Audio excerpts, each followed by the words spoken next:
ఎవరి పడవు ఎవరి పడలేదమ్మా ఎవరు పడలేదు నేనే ఉన్నాను ప్రైజ్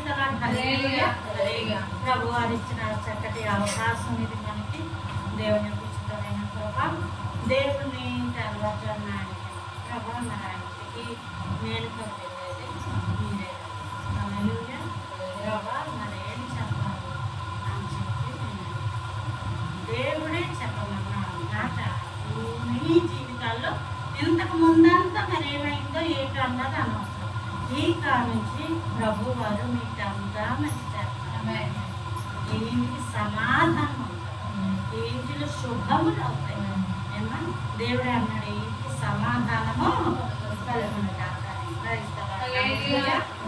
దేవుడు చెప్పమన్న వాక్యము లోకాసు వార్త 15వ అధ్యాయము లోకాసు వార్త 15వ అధ్యాయంలో ఎంతమంది 10 వెండి నాణెములుండగా వాటిలో ఒక నాణెము పోగొట్టుకుంటే ఆమె దీపం వెలిగించి ఇల్లు ఊడ్చి అది దొరుకు వరకు జాగ్రత్తగా వెతకదా అది దొరికింది. ఈ రోజు ప్రభువారు మనతో మాట్లాడుతున్నారు. మొట్టమొదట ఆత్మీయమైన పోరాటం ఎక్కడ నుంచి ప్రారంభమవుతుందంటే మన మనస్సు నుంచి ప్రారంభమవుతుంది. సమస్యలు ఎప్పుడు ఉంటాయి. కొన్ని ఇంక వీటితో మనం ఏగలేమని మనమే విడిచిపెట్టేస్తాం. ఇంకొన్ని ఇంకది తప్పదు మన జీవితాలలో భరించాలి అన్న పరిస్థితి వచ్చిన తర్వాత అప్పుడు ఏం చేస్తామంటే దేవునితో పోరాడే అనుభవంలోకి వస్తాం. దేవునితో పోరాడే అనుభవంలోకి వస్తాం ఏమన్నది. కాబట్టి ఇప్పుడు మీకు అర్థమయ్యేలా చెప్తాను చూడండి. అక్కడ ఏ స్త్రీకైనా అని అన్నారు. స్త్రీ అంటే అది సంగమనకు గుర్తు.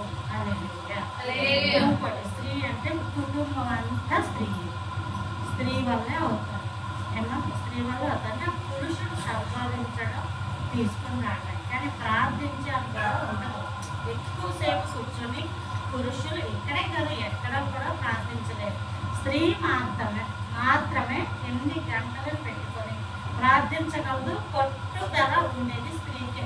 ప్రార్థనలో అంశం పెట్టుకొని ఆ అంశాన్ని పట్టుకొని వేలాడేది స్త్రీ మాత్రమే. ఏమన్నా అంటే పురుషులు ఆ అంశాలు పట్టుకొని వేలాడలేరు. ఎందుకంటే వాళ్ళకి బయట పనులు సంపాదించడం తీసుకురావడం ఇలాంటివి ఏదో ఉంటాయి కదా అవి. అయితే ఇప్పుడు స్త్రీ అంటే అటువంటి మొట్టమొదట సార్ ఇంకొకరు మనమే ఏంటంటే. అయితే ఇంకా బాగా చెప్పాలంటే ఆ స్త్రీ కట 10 వెండి నాణాలు ఉన్నాయట.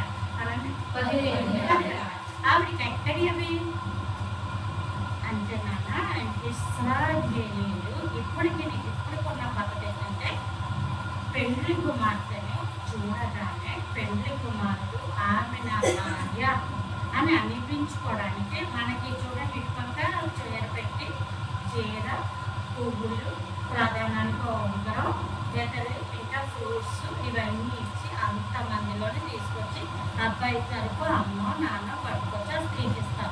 ఏమో అంతే కదా ఈ అమ్మాయి నాది అని అనిపించుకోవడానికి.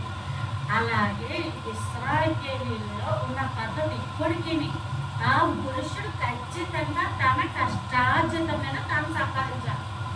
వాళ్ళు ఇచ్చిన కదా అమ్మ నాన్న వాళ్ళు ఇచ్చిన కదా. ఆ పిల్లోడు వెళ్ళి ఆ పెండ్లి కుమారుడు వెళ్ళి తాను కష్టపడి 10 వెండి నాణ్యం నిజంగానే వెండి నాణాలు నిజంగానే 10 పట్టుకొని వచ్చి ఏ అమ్మాయి అయితే ప్రసంగం జిల్లాలో ఏ అమ్మాయి అయితే ప్రధానము చేసుకోవాలి అనుకున్నాడో ఆ అమ్మాయికి అందరి ముందు కూడా 10 వెండి నాణాలు ఇవ్వాలి. ఇచ్చినప్పుడు ఆ అమ్మాయికి అంగీకారం అయితే కనుక ఆ అమ్మాయి ఏం చేస్తుందంటే 10 వెండి నాణాలు అల్లిక పనిలాగా అల్లుకొని వాటికి పైన ఇలా ఉంటాయి అన్నమాట లింకులా. ఇవి ప్రధానమే అన్నమాట. ఈ వెండి నాణాలు వాటి పైన ఇలా ఉంటాయి లింకులు. ప్రతి దాన్ని అల్లుకొని దాన్ని ఇలాగా నుదుటికి కాడెట్టి కట్టుకుంటాం. ఎవరన్నా చూడగానే ఈమెకి ప్రధానమే ఎక్కడివి ఆవిడకంటే పెళ్లి కుమారుడు ఇచ్చాడు. ఈమె నాది అని మొత్తం ముద్ర అనమాట. ఆ నాణానికి ఆవిడ ఏం చేయాలి, కొత్త ఆడోడు పట్టుకుని అల్లిక పల్లెగా ఇలా పెట్టుకొని ఇంకా అలా ఉంచుకోవాలి. మళ్ళా పెళ్ళి అయ్యాక పెళ్లి కుమారుడు విప్పాలి, లేదా పెళ్ళి అవ్వాలి నాన్న, పెళ్ళి అవ్వాలి నాన్న. లోకాసు వార్త 15వ అధ్యాయం 8లో ఉన్నాను ఏమా, పెళ్లి అవ్వాలన్నమాట. 10 వెండి నాణాలు చూడగానే ఈమె ప్రదానం చేయబడిందని లెక్క. ఈమెకి ఆ వెండి నాణాలు పెళ్లి కుమారుడు ఇచ్చాడని లెక్క.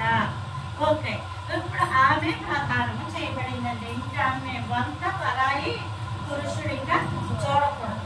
ఆమె ఇంతకు ముందులాగా ఎగ్జిబిషన్లకి లేదా బయటికి అలా ఇలా వెళ్ళకూడదమ్మా, వెళ్ళకూడదు. ఇక సాయంత్రం 6 కూడా ఎక్కడికి వెళ్ళకూడదు, ఇంటి పట్టునే ఉండాలి కదా. ఇంకా అలాంటి ఒక పద్ధతి, ఒక క్రమానికి వచ్చేస్తారు. అయితే ఇప్పుడు ఏంటంటే ఆ 10 వెండి నాణాలు 10 మందిలో అలంకరించుకున్న ఆవిడ ఒక్క వెండి నాణం ఎక్కడన్నా సరే ఊడి కింద పడింది అనుకోండి, పెళ్లి కుమారుడు అంటే ఇష్టం లేదు నాకు. ఏంటి పెళ్లి కుమారుడు అంటే ఇష్టమో లేదన్నా. మనకి ఇప్పుడు కూడా ప్రధానంలో అంజుంలో ఏదో పెడతారు. ఆ అంజుంలో ఒకవేళ అమ్మాయి తీసేసిందంటే అర్థం ఏంటి, ఇష్టం లేదన్నా. సో ఇప్పుడు 10 వెండి నాణాలు ఇలా పెట్టుకొని ఆమె ఎక్కడున్నా సరే అది పెట్టుకుని వెళ్ళాలి. ఇంట్లోనే కాదు, బయటే కాదు. అదే సాధ్యమైనంత అక్కడికి వెళ్ళాలన్నమాట. ఇంట్లోనే ఉండి చక్కగా అన్ని పనులు చేసుకుంటా తాను ఏంటి, నాకు పెళ్ళి అవుతుంది. మనకి చూడండి ఇటు సైడ్ ప్రధానమైన వెంటనే అబ్బాయికి ఏమి ఇష్టమే ఆ వంటలు ఇప్పుడు నుంచి నేర్చుకో అంటారా లేదా? పొద్దున్న 6కి లేగలా, ఇల్లు గుమ్మలు తోడాలి, నీ బట్టలు తిరుక్కోవాలా, అంటూ తెల్లగా తోడుకోవాలా, సామాన్లు బాగా చక్క పెట్టుకోవాలా. నీ మమ్మీ ఏంటి అక్కలు పెద్దమ్మలు ఏం చేస్తుంటారు నేర్పిస్తారు. ఇంకా పెళ్ళి ఇంకా 9కి వేసి కాఫీ అంటే మొగ్గుడు తెచ్చేవాడు, నీ అత్తగా తెచ్చేవాడని సేవట్లు కూడా వేస్తుంటాం కదా, ఏదంటే అలా అన్నమాట. కాబట్టి ఇప్పుడు ఈ 10 వెండి నాణాలన్నా ఒకటి తప్పిపోయిందంట. తప్పిపోతే ఇప్పుడు ఆవిడకి ఎలా ఉంటుంది? ఏదో ఇది రూపాయలు కావు సుమా, రూపాయలతో మన దగ్గర 10 రూపాయలు ఉన్నాయనుకో, ₹1 పోయిందంటే పెద్ద విషయం ఏం కాదు, ₹9 అరపడే అంటాం మనం. కానీ ఇప్పుడు కంపల్సరీ వెండి నాణం అక్కడ పెట్టుకోవాలి. ఆ భక్తి ప్లేస్ ఖచ్చితంగా అది భక్తి చేసి అవతలకు చూపించాలి. ఎవరు అక్కలేదు, పెళ్లి కుమారుడే ఇంటి ముందున్న ఇంటి ఎక్క ఉన్న వాళ్ళు అడుగుతారు, ఏదమ్మా ఆ నాణ్యం ఏది, ఆ నాణ్యం ఏది అని అడుగుతారు. తలెత్తుకుని ఇలా చూపించాలి కదా. ఇలా చూపించినప్పుడు నాణ్యం ఉంటుంది కదా. ఎంత చిరాకుగా ఉంటుంది ఆ పరిస్థితి, అదనమాట. మరి ప్రభు వారి ఈ మాటలు చెప్పారు మనకి నాన్న. ఇది చెప్పింది లోకాసు వార్త, అంటే ప్రభు వారే ప్రకటించిన సువార్త కదా ఇది. అయితే ఇప్పుడు సంఘమైన మనకి దేవుడు ఇచ్చినవి ఏంటి? 10 అంటే 10 ఆజ్ఞలు అన్నదమ్మా. 10 ఆజ్ఞలు. ఈ 10లో 5 దేవుడి, 5 మనకి. 5 ఏంటి? నేను తప్ప వేరొక దేవుడు భూమి ఆకాశంలో దేన్ని మీరు చేయకూడదు, ఇంకా విగ్రహారాధన చేయకూడదు, ఇంకా విశ్రాంతి దినమున పరిశుద్ధంగా ఆచరించాలి, యెహోవా నామమును వ్యర్థముగా ఉచ్చరించకూడదు. అష్టాచమ్మ ఆటలు ఆడుకున్నప్పుడు అచ్చమ్మ పడితే అష్టంగా మార్చేసి దేవుడి నామాలు, క్రికెట్ ఆటల్లో గట్రా దేవుడిని తెచ్చేయకూడదు, వాలీబాల్ ఆటలో దేవుడిని తెచ్చేయకూడదు. ఎందుకంటే మా ఇంట్లో పిల్లలు ఉంటారు, వాళ్ళు ఏమన్నా చెప్పాల్సి వస్తే లేదు దేవుడే ఉన్నాడు కావాలంటే ఆటలకి దేవుడికి సంబంధం, దేవుడిని అసలు వ్యర్థముగా ఉచ్చరించకూడదు. శాపం కూడా లేదా మనం బీచ్కి గట్ట వెళ్తున్నప్పుడు ఎవరే నేను గిచ్చేస్తున్నాను కదా నీట్గా తీసుకొని ఊరికి ముంచేస్తున్నా ఆడుకోకూడదు. 3 ముళ్ళు వేయాల్సి 3 ముళ్ళు వేయడం వచ్చింది కదా అని ఆడపెట్టాలి చేస్తూ తీసుకోలేము. అందువల్ల అంత ప్రమాదం. యెహోవా నామమును వ్యర్థముగా ఉచ్చరించకూడదు అని 5 అయిపోయాక 10 అంటాడు, నీ తల్లిని నీ తండ్రిని సన్మానించిన. ఇంకేమంటాడు?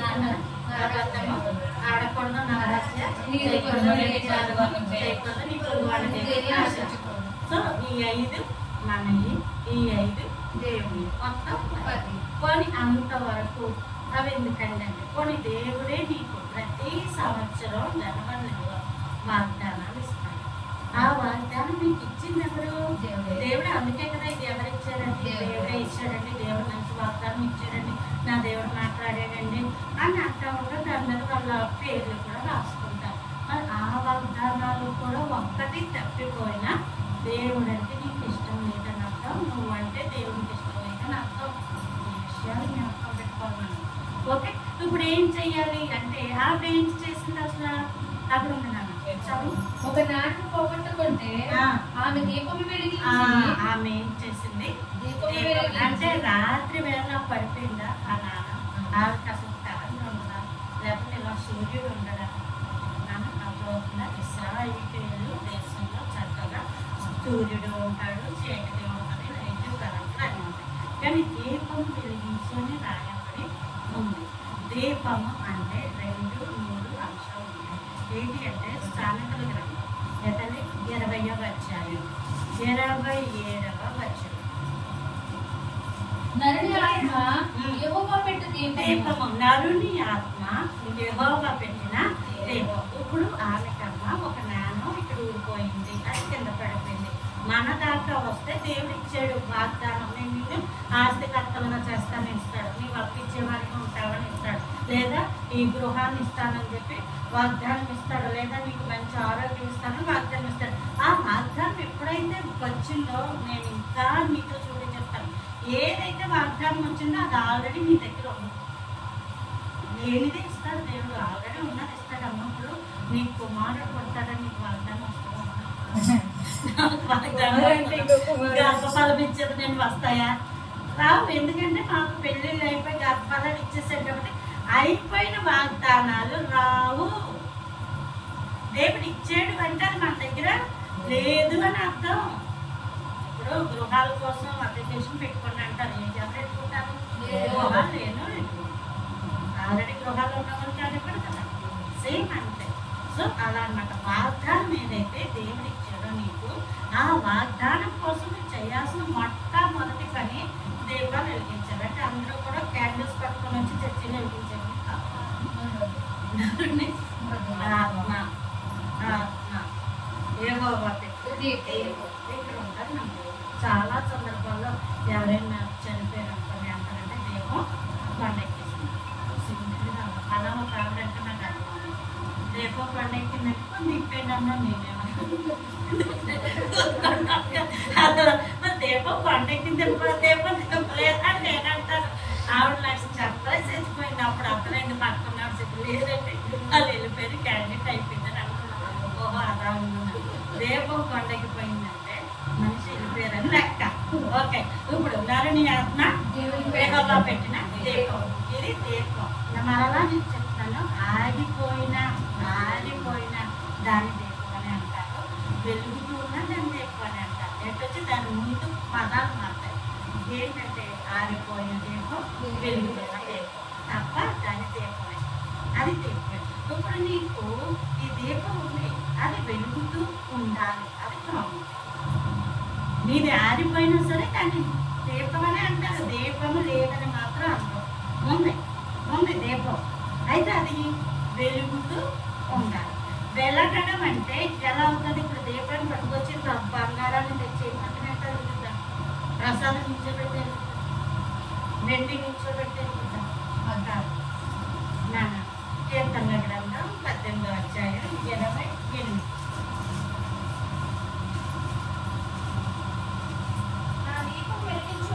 నీవే. ఓకే, ఇప్పుడు అర్థమైంది కదా తల్లి, నా దీపం వెలిగి. ఇప్పుడు ఇక్కడ దీపం ఉంది, దాన్ని ఎవ్వరు వెలిగించలేదు. అన్నమైతే ఇలా తినిపిస్తారేమో కానీ తల్లి దీపాన్ని వెలిగించడం చాలా కష్టం. అది ఎవ్వరు వెలిగించలేదు. అందుకే చూడండి, ఎవరింట్లో అన్నా సరే కొంచెం ఏదన్నా చెడు అయిందనుకో అంటారంటే ఆ ఇంటి దీపం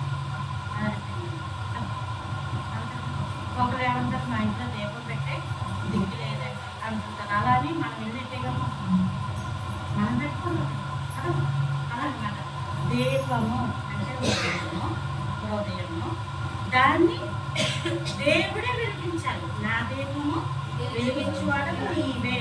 అదొన్న వాగ్దానాలు నెరవేర్పు కావాలి అంటే, వాగ్దానాలు నెరవేర్పు కావాలంటే దీపాలు వెలిగించబడాలి. ప్రొసీజర్. ఇది ప్రొసీజర్ అమ్మా. ఇదే పద్ధతి. మీకు ఏ వాగ్దానమైనా సరే ఈ వాగ్దానము నెరవేర్చు ప్రభువా అంటే ముందు నువ్వు ఎక్కడ ఉన్నావంటే చీకట్లోనే ఉన్నట్టు. ఎవరైనా అంటే వాగ్దానాలు నెరవేర్పు అవ్వలేదు అంటే వాళ్ళు చీకట్లో ఉన్నట్టు. చీకట్లో ఉన్న వాళ్ళకి ఇప్పుడు ఏం కావాలి? వెలుగు కావాలి. ఆ వెలుగు అన్నది దీపాన్ని ఇంకో దీపం వెలిగించాలి. ఆ వెలిగించేది దేవుడే. ఇతని దీపాన్ని వెలిగించేది దేవుడే. ఇంకా లోతుకెళ్తే కీర్తనల గ్రంథం 119, 105. నీ వాక్యము దీపం. ఇప్పుడు ఈ దీపాన్ని ఇదే వెలిగిస్తుంది. హల్లెలూయా. ఈ దీపాన్ని ఏం వెలిగిస్తుంది? ఇదే వెలిగిస్తుంది. ఇంకెక్కడికి వెళ్ళక్కర్లేదు. ఎప్పుడు వెలిగిస్తుంది? చీకట్లు వెలిగిస్తుంది. ఈ విషయం గుర్తుపెట్టాలి. నీ రహస్య ప్రార్థనలోనే దీపం వెలిగించబడతారు. నీ ఏకాంత ప్రార్థనలోనే దీపం వెలిగించబడతారు. నీ యొక్క ఏమంటారు మూలుగు వంటి ప్రార్థన. ఒక్కొక్కసారి మనకు ప్రార్థన రాదు, మూలిగే వచ్చేది. ఇంకా అప్పుడు కూడా నీ దీపము వెలిగించబడతాం. మళ్ళీ రామశాలకు వస్తున్నాం. ఏ స్త్రీకైనా అంటే అదే సంఘమన్నా అయి ఉండొచ్చు, మనమన్నా అయి ఉండొచ్చు, ప్రసాదైనా అయి ఉండొచ్చు. ఒక అబోధం దేవుడు ఇచ్చిన వాగ్దానాలు అవి కంపల్సరీ మన జీవితంలో నెరవేరాలంటే నెరవేరకుండా ఉన్నాయి అంటే నువ్వు జనాభా లెక్కల్లో ఉంటావు. ఆధార్ కార్డు ఉంది కదా, ఓటు అక్కడ నీ పేరు రాలేదు అనుకో. అంటే అర్థం ఏంటి? నువ్వు లేవు. ఓకే, అక్కడ నువ్వు ఓటు వెయ్యాలి, ఖచ్చితంగా నీ పేరు రావాలి.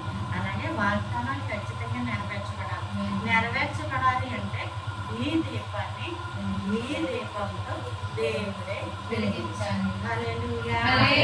ప్రార్థన చేసిన వాడన్నా పడిపోవచ్చు, ఆరాధన చేసిన వాడన్నా పడిపోవచ్చు.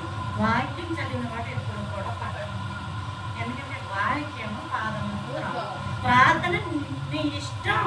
ఆ పక్కలు బిల్డింగ్ కావాలని నువ్వు చేసేస్తావు. అక్కడ ఆలకెత్తాడా లేదా అన్నది సెకండ్ వే. ఇప్పుడు అన్యాయంగా ప్రార్థించే వాళ్ళు లేరా? ఉన్నారు. ఆ బిల్డింగ్ పడేసుకుంది, ఈ బిల్డింగ్ పడేసుకుందాం. ఒక ఆవిడ అంటది, పక్క వాళ్ళ చుట్టాలు తోటికోళ్ళ అమ్మాయి కట మంచి సంబంధం వచ్చిందంట. మంచి సంబంధం. ఆ మంచి సంబంధం మా వైపుకి తిప్పండి అంటుంది.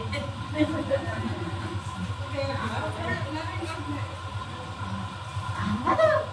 ఏం చేస్తున్నా ఆఖరికి పెళ్లి చూపులకి ఈ అమ్మాయిని కూడా తీసుకెళ్ళి చూపిస్తున్నాను. అది తీయనివ్వడానికి ఎంత గుళ్ళో చూడు. పాపం వాళ్ళు వెళ్ళి లోన్ ఇంకా పెళ్ళికూతురు తెచ్చిలోగా ఇలా సడన్గా తలుపు తీసుకునేది మా అమ్మాయి బీటెక్ చదివింది నేను పరిచయం చేస్తున్నాను.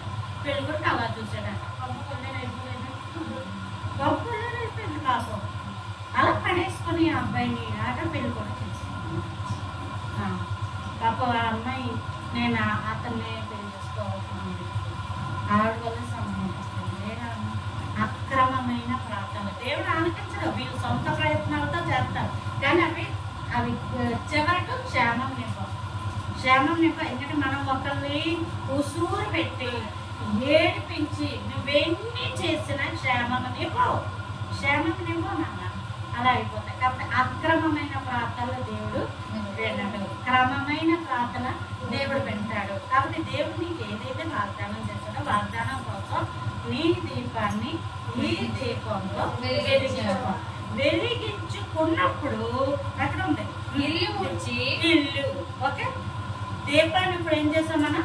ఈ దీపంతో వెలిగించుకున్నాం. ఇప్పుడు ఇల్లు అంటే హెబ్రీయులకు రాసిన పత్రిక 3వ అధ్యాయం 5వ వచనం. హెబ్రీయులకు రాసిన పత్రిక 3వ అధ్యాయం 5వ వచనం. ధైర్యమును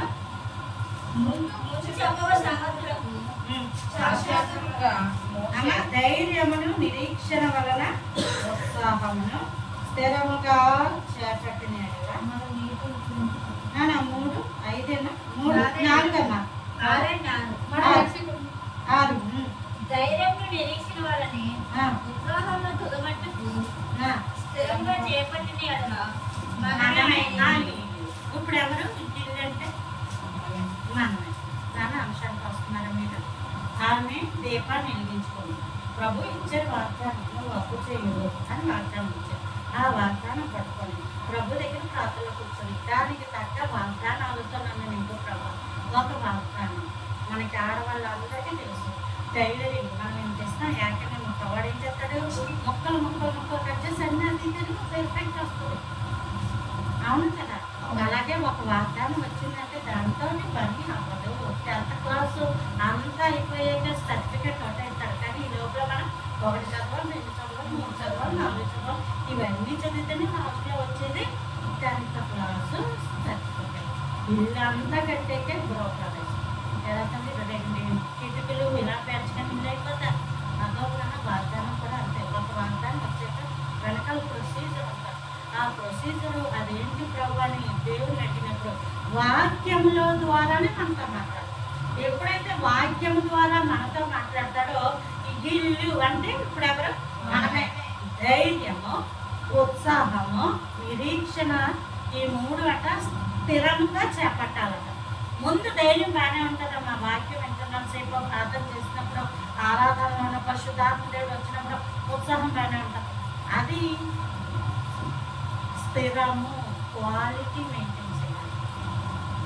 ఒకప్పుడు ప్రార్థించేవాళ్ళు ఇప్పుడు ప్రార్థించట్లేదు అన్న విషయం మనం చాలాసార్లు ఏమొచ్చింది అంటే ధైర్యము, నిరీక్షణ వలన ఉత్సాహం రావట్లేదు. నిరీక్షణ అంటే అర్థం చేస్తామా, బస్సు వస్తుంది, ఇదిగో అదిగో ఇదిగో అదిగో చూసి కొద్ది ఎండదగ్గ మొహానే కొట్టేసాక సోడా తాగేసి వాటర్ ప్యాకెట్ పెట్టుకొని వేసుకొని దాంట్లో మొహం కడిగేసుకొని అలబడిపోయి లోనికి వెళ్ళి కూర్చుని పోతాం. ఇంకా ఎలా అనిపిస్తుంది, ఈసారి కోపం వచ్చేస్తుంది. బస్సు వచ్చిందా ఎక్కడ ఇంటికి వెళ్ళిపోతాను, ఇదే బస్సు అమ్మా నా ఇదే బస్సు అని తిట్టేసుకుంటూ ఉంటారు. తిట్టేసుకుంటాడు అంటే నిరీక్షణ అంటే ఎదురు చూపు. నీకేమివ్వలేదు అక్కడ, బలాన్ని ఇవ్వలేదు. అది నీకు ఎక్కువ ఇష్టమైన వాడు ఎవరో వస్తున్నారు అనుకోండి, ఒక్కో గంట లేట్ అయితే మళ్ళీ బ్యాకప్ వస్తాం, ఇంకో గంట లేట్ అయితే మళ్ళీ పౌడర్ వేస్తాం, ఇంకో గంట లేట్ అయితే తినాల్సింది ఏమన్నా తినేసి ఇంకొంచెం బలం ఉంచుకొని ఉంటాం కదా. అంటే అర్థం ఏంటంటే నువ్వు అవతల ఉన్న దాన్ని నువ్వు ఇష్టపడతావే అనుకోవాలి. నేను ఆలస్యం అయ్యి మరొక్కసారి మేకప్, మరొక్కసారి ప్రిపరేషన్స్ అన్నవి నీలో ఎలాగ పెరుగుతూ ఉన్నాయో దేవునిలో ఆలస్యం అయ్యే కొద్దీ ఓకే ఈ ప్రార్థన ఇంకా చాలేదు, ఇంకొంచెం ఉపవాసం, ఇంకొంచెం ప్రార్థన చేయాలి, ఇంకొంచెం ప్రభుత్వం ఉందాం అన్న ఉత్సాహం రావాలి. హల్లెలూయా. ఇప్పుడు క్రైస్తవులు వచ్చింది ఏంటంటే ఇంకా కిరాణా కొట్టుడన్నా ఆలస్యం చేస్తాడేమో కానీ దేవుడు మాత్రం ఆలస్యం చేయవచ్చు. ఆలస్యం చేయక వెంటనే టక్ మనం చెప్తా ఉంటుంటే చేసేస్తా ఉంటారు. డోర్ ఓపెన్ అయిపోవాలన్నమాట. డోర్ ఓపెన్ అయిపోవాలి, ఇంకా ఓపెన్ అవ్వకపోతే అలా అలా అలాగా ఎనర్జీ లెవెల్స్ ఏమైపోతుంటే ఇలా తగ్గిపోయి మా ప్రసాద్ అయితే బైబిల్ కూర్చేసి అటక్ మీద కూడా పెట్టేస్తాం. ఆడమని వినకూడదు. నాన్న క్రైస్తవ జీవితం అంటే ఇది మరణము వరకు, మన జీవిత చివరి రోజు చివరి క్షణం వరకు స్థిరంగా పట్టుకోవాలి క్రైస్తవ జీవితం.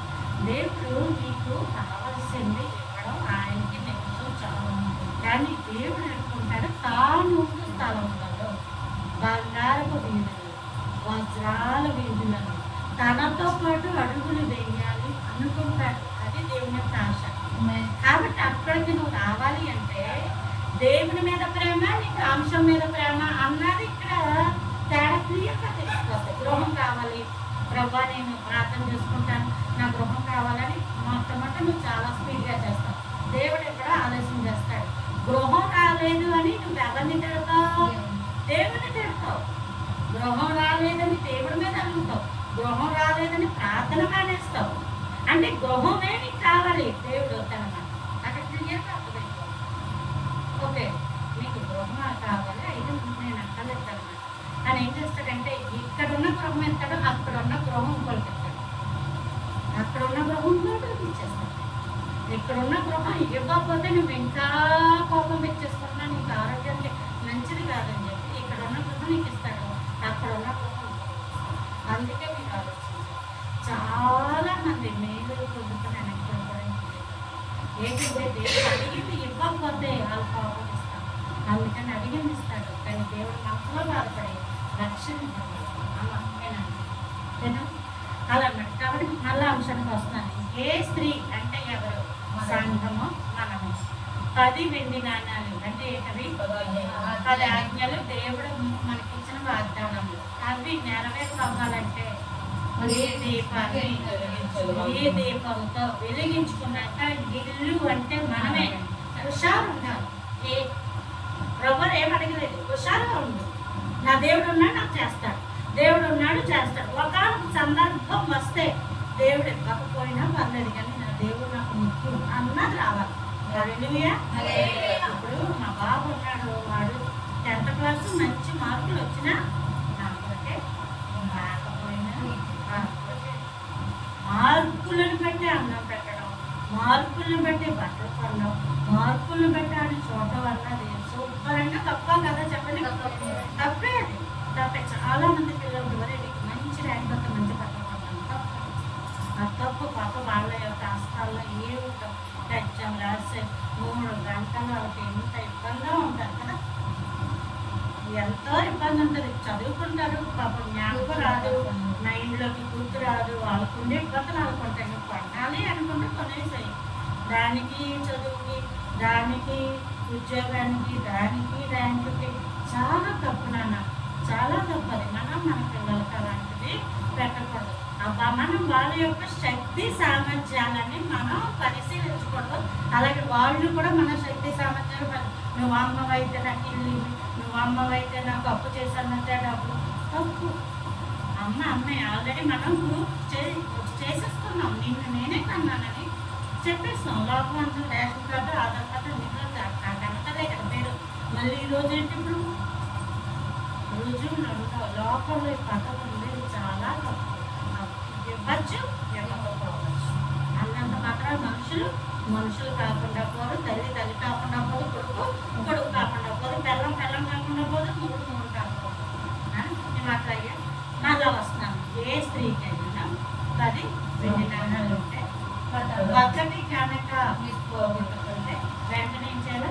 ఈ దీపాన్ని వెలిగించుకున్నాక ఇల్లు అంటే మనమే దాన్ని ఏం చేసుకోవాలి? ఊడ్చి అంటే అర్థమేంటి? ఇప్పుడు ఇల్లు ఇలా ఉందంటే అర్థమేంటి? తుడిచేరని అర్థం. లేదు నాన్న చెత్త ఇక్కడే ఉన్నట్టు తొడవలేదని అర్థం. ఒక్కొక్కరు ఇంటికి వెళ్తే వాళ్ళు ఏమనుకున్నారో చెప్పచ్చు.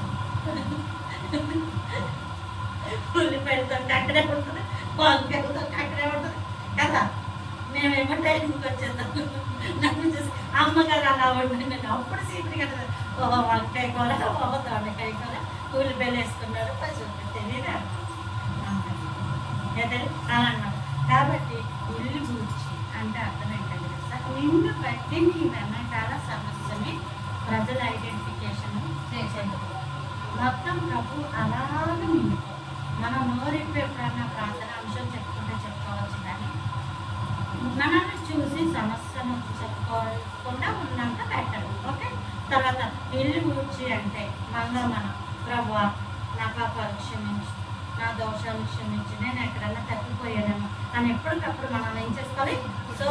సబ్బు పెట్టి వేసుకోవాలి, బట్టలు ఉతికేసుకున్నట్టు ఉతికేసుకోవాలి. ఎప్పుడైతే అలా ఉంటున్నారో మీకు ఇంకొక మాట చెప్పినా, మనం పెద్దవాళ్ళం అయ్యాం కాబట్టి ఇప్పుడు నన్ను చూసి మీరు అమ్మగారు కోర్టు సెట్ చేసుకొని అని ఏమైనా చెప్తారా? ఎందుకు? నేను పెద్దదాన్ని అయ్యాను. ఇప్పుడు ఎవరో చిన్నపిల్లలు వస్తారు, మీరు చూసారా లేదా? ఎలా ఉంటే అది కూడా ఎక్కడ అనిపించింది. అప్పుడు మనం ఏమంటారు? సరి చేసుకున్నాను. నిన్ను నీవు సరి చేసుకుంటున్నావు అంటే నీవు ఆత్మీయంగా ఎదిగిన బిడ్డవని అర్థం. ఒకరు చెప్పాక అప్పుడు సరి చేసుకుంటున్నామంటే నువ్వు ఇంకా ఆత్మీయతలో ఎదగాలి అని అర్థం. నానే మాటలు నీకు అర్థమవుతున్నాయా? గిల్లు అంటే ఎవరు? మనమే. ఊడ్చి అంటే క్లీన్ చేసుకోవాలి, శుభ్రము చేసుకోవాలి. అప్పుడు అట్లా ఏమైందప్పుడు అది దొరికి వరకు అదవుతుందండి. ప్రార్థన అంశాలు సంవత్సరంలో నెరవేర్పవుతాయి, అవ్వకపోతాయి. ఇప్పుడు కింద సంవత్సరం నీకు అప్పించేవారిగా ఉంటావు అని చెప్పాడు. మనం అదే లెవెల్ ఇంకా జీవితాలు మెయింటైన్ చేయాలి కదా. కింద సంవత్సరం నువ్వు అప్పించి ఈ సంవత్సరం అప్పు తీసుకునేదాకా వచ్చేసరికి లేదా కింద సంవత్సరం దేవుడు గృహం ఇస్తానని వాగ్దానం ఇచ్చాడు. ఈ సంవత్సరం అమ్మేసుకున్నాం. ఇదేంటిది? ఈ సంవత్సరం నువ్వు బతికి వెళ్ళిపోయావు.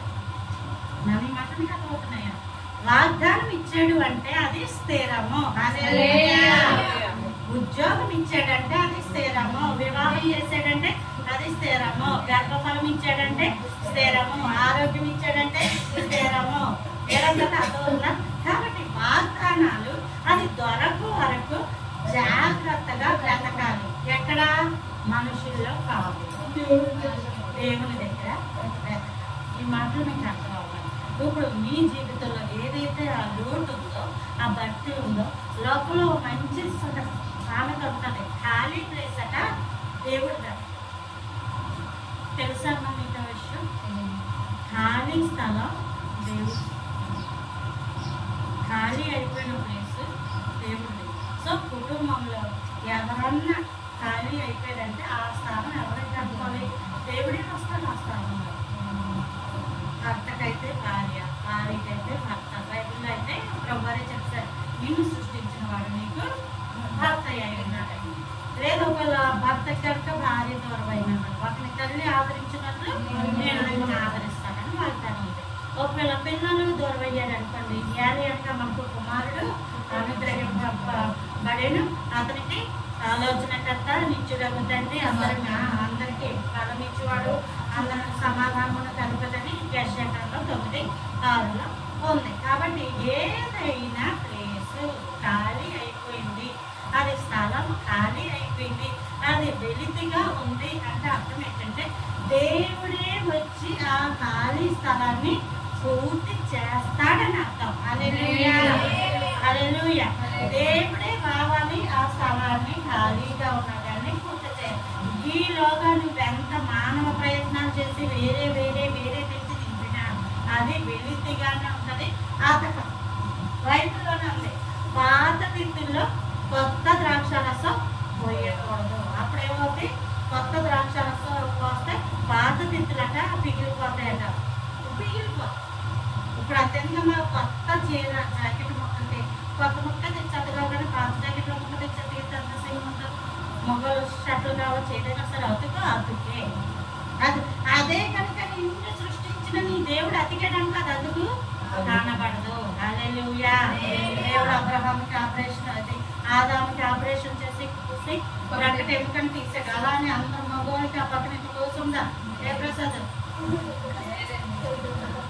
లేదు కదా. అదే మనుషులు ఇప్పుడు చేయమంటే ఆపరేషన్ అందరికీ నడుము మీద కాటే అందరూ పెద్ద ఆపరేషన్ ఉన్నాయి కదా.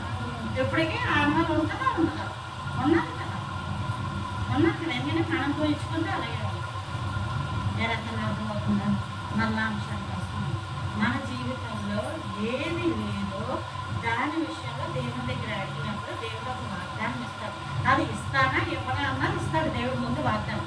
ఒకవేళ ఇస్తాను అన్నాడే అనుకో, అర్థం ఏంటంటే మనకి పైనుంచి ఒక తాడు వచ్చిందని అర్థం. ఆ తాడు పట్టుకుని వేలాడాల్సిన బాధ్యత ఎవరి మటుకు వాళ్ళదే. ఇదంతా భూమి.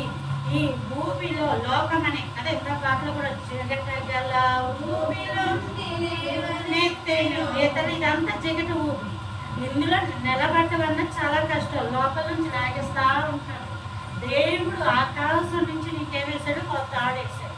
తాడే కదా ఏం పట్టుకుంటావు అని నువ్వు అనుకున్నాక పైకి రాదు.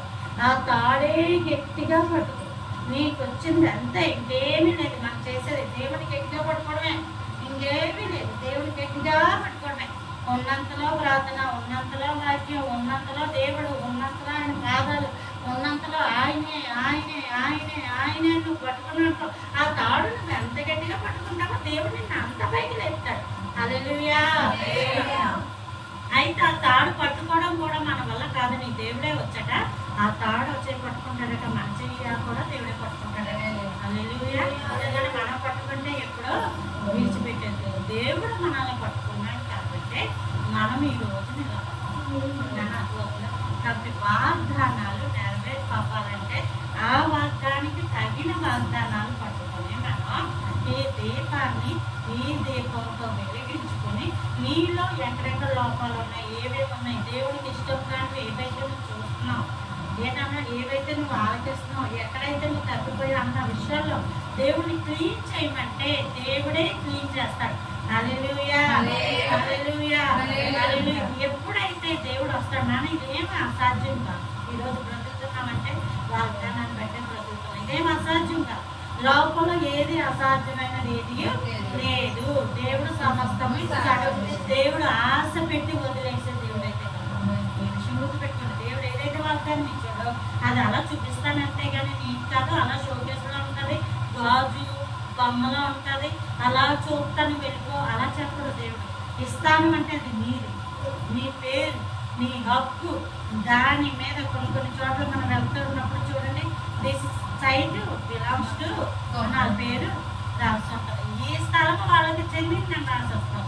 అలాగే దేవుడు కూడా వాగ్దానాలు ఇచ్చాడు అంటే అది నీకు చెందినది అని ఇస్తాడమ్మా. కాబట్టి ప్రార్థించు. అనారోగ్యము కూడా సమస్య కాదు. నేను చెప్తాను కదా, కాదు ఏది సమస్య కాదు. నీ జీవితంలో ఉన్నాయి అన్నీ కూడా ఒక పక్క తోకేసిన లోకమంతా పక్కెట్టేసిన ఇంకో పక్క దేవుడిని అంటే లోకమే ఉండి కొనిపోతే దేవుడే పైకి వేస్తాడు. నా అర్థమవుతుందా? కాబట్టి నీ సమస్యలు దేవుడు ఆల్రెడీ నీకు వాగ్దానం ఇచ్చాడు. నీ సమస్య ఏంటో చెప్పకముందే కింద శుక్రవారం దేవుడు చెప్పాడు, నేను ప్రేమిస్తున్నానని చెప్పాడు. ఆ ప్రేమలోనే అన్నీ ఉంటాయి. ఇప్పుడు ప్రసాద్ శాంతిని ప్రేమించాడు కదా, ప్రేమలో ఏమున్నాయి?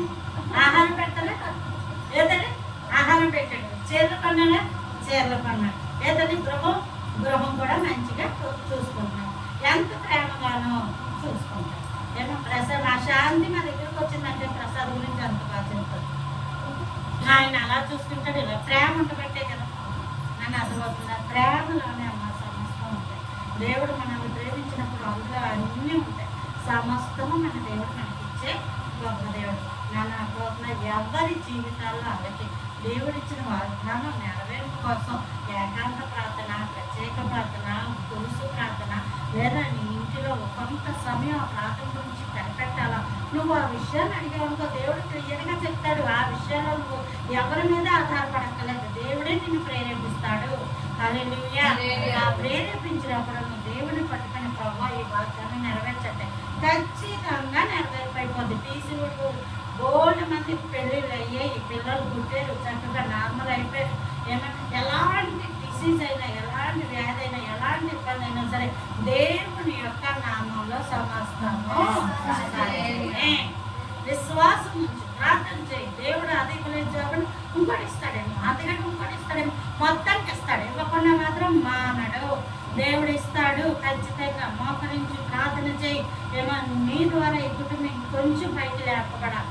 మరి నాకు మీ అమ్మగారి గురించి కానీ, మరి మీ తమ్ముడి గురించి కానీ నాకు అట్టని అయితే దేవుడు మరి నీతో సూటిగా మాట్లాడాడు. కాబట్టి మళ్ళీ చెప్తాను, ఇంట్లో ఒకరికి గవర్నమెంట్ ఉద్యోగం ఉన్న కుటుంబం బతికేస్తారు, బతికేస్తారు. అలాగే దేవుడి నుంచి వాగ్దానం వచ్చిందంటే గవర్నమెంట్ ఉద్యోగం వచ్చేస్తాడు వెంటనే అనమాట. దేవుడు అలా ఇచ్చేసాడు. ఎట్టొచ్చి మనకు అపాయింట్మెంట్ అంతే జాబ్ కాల్ లేకపోతే వస్తుంది.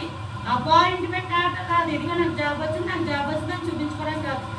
అపాయింట్మెంట్ ఆర్డర్ ఎప్పుడైతే వచ్చేసి నువ్వు వెళ్ళి అందులో జాయిన్ అయిపోయావో అప్పుడు నీకు అది ఉద్యోగం వచ్చేస్తాను. అలాగే దేవుని దగ్గర ప్రార్థించిన ఏది ఉండదు.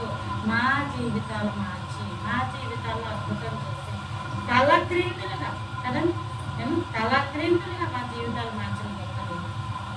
ఖచ్చితంగా మీ జీవితంలో కూడా గొప్ప కార్యాలు వచ్చేస్తారు. క్రైస్తవ ఒక పాట పాడుకోండి.